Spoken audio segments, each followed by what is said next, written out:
And welcome everybody to another edition of the GSMC Sports Podcast brought to you by the GSMC Sports Network.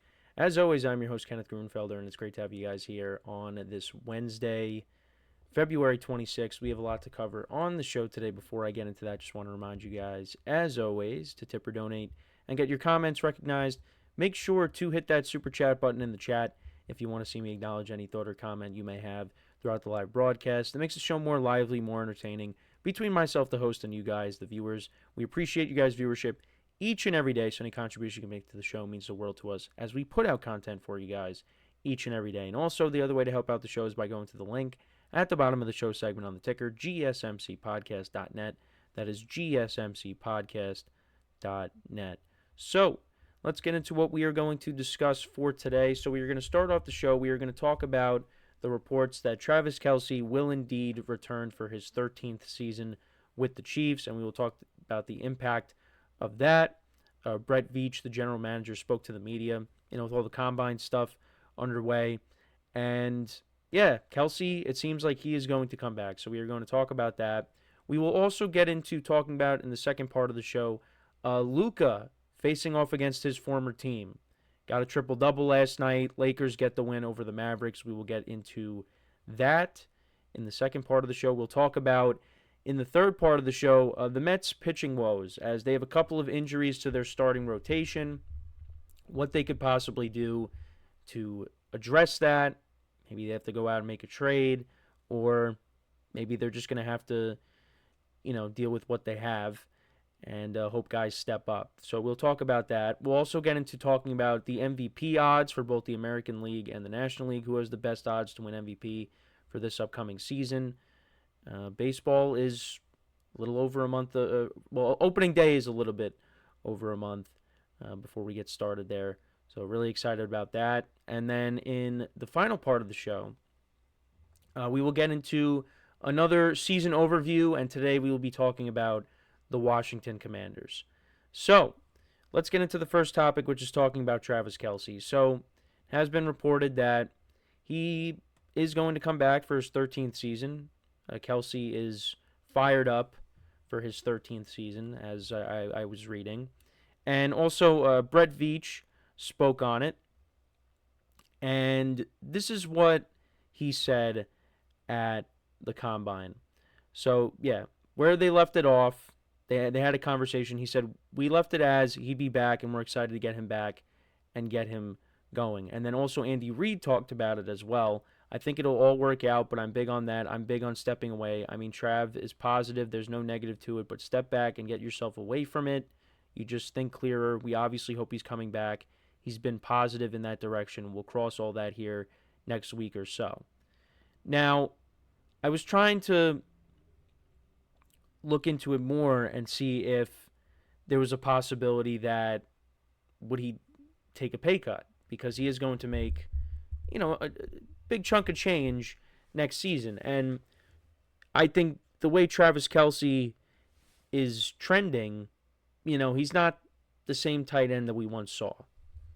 And I actually, when I was going back and looking up stuff before the show, I saw that, Brett Veach also said that apparently Travis Kelce was dealing with a bit of an illness before the Super Bowl against the Eagles. But he did say we're not going to make any excuses. I can't talk for some reason.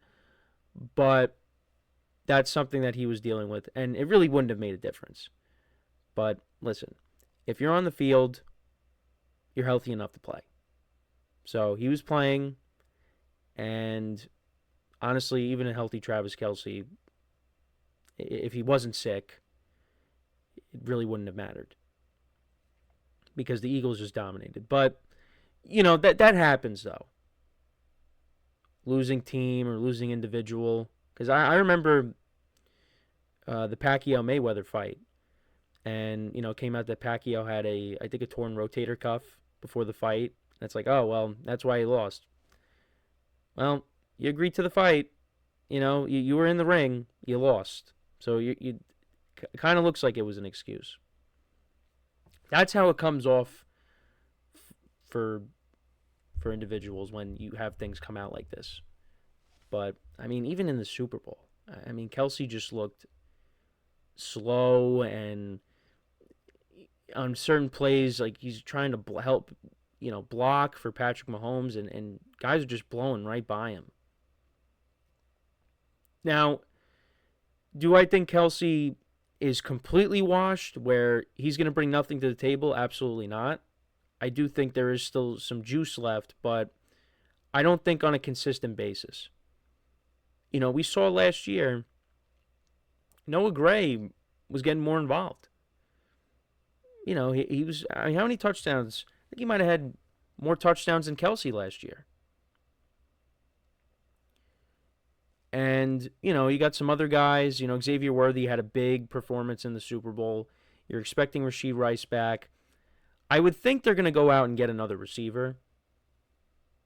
So Kelce's not going to be that number one option. So just a quick fact check. So, yeah, Kelce had one touchdown on the season, in the regular season.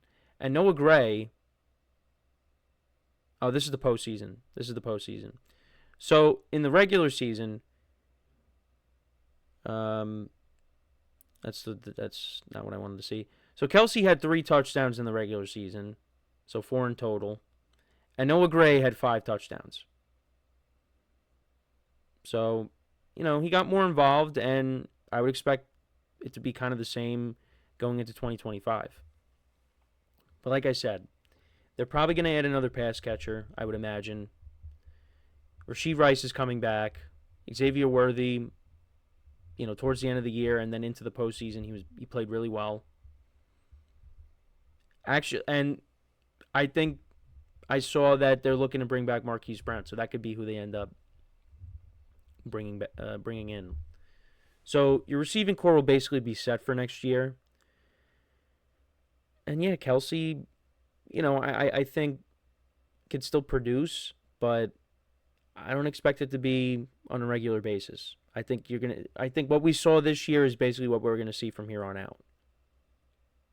Now I could be wrong on that, but I think he's got to realize that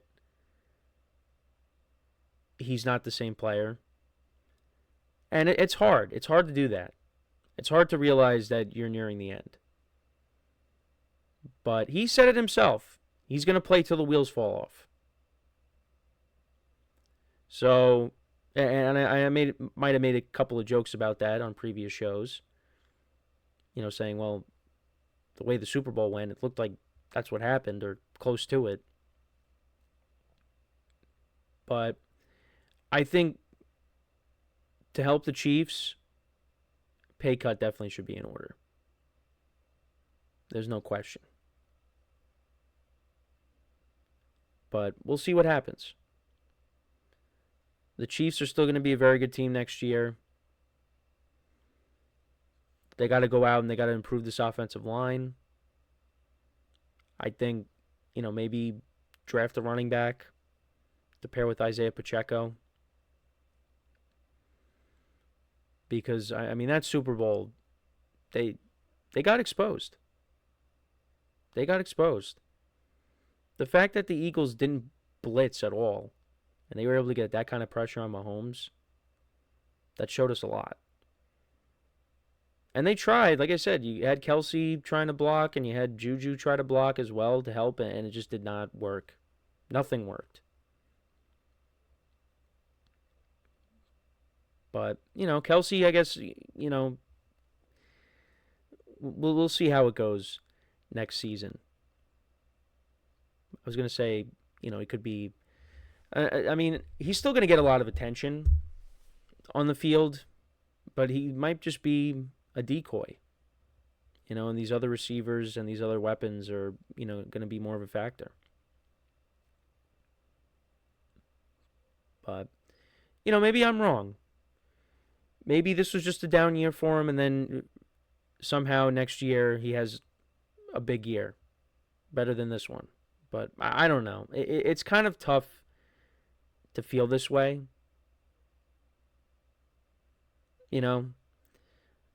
But hey, I mean, it's Travis Kelce, so maybe he proves us wrong.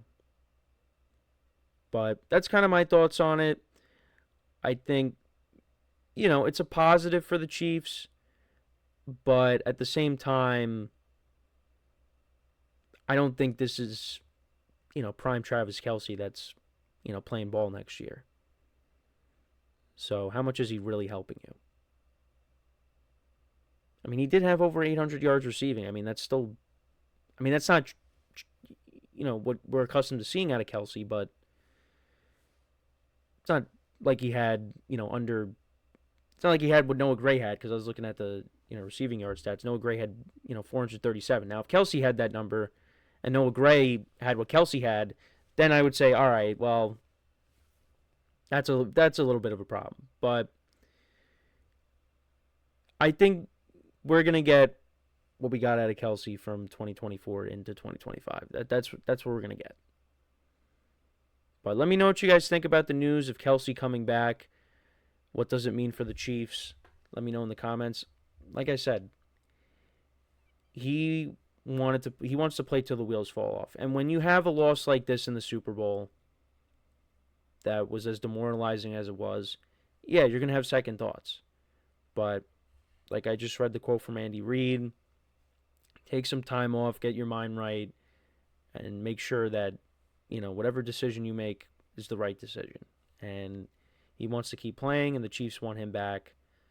So we'll see how it all goes.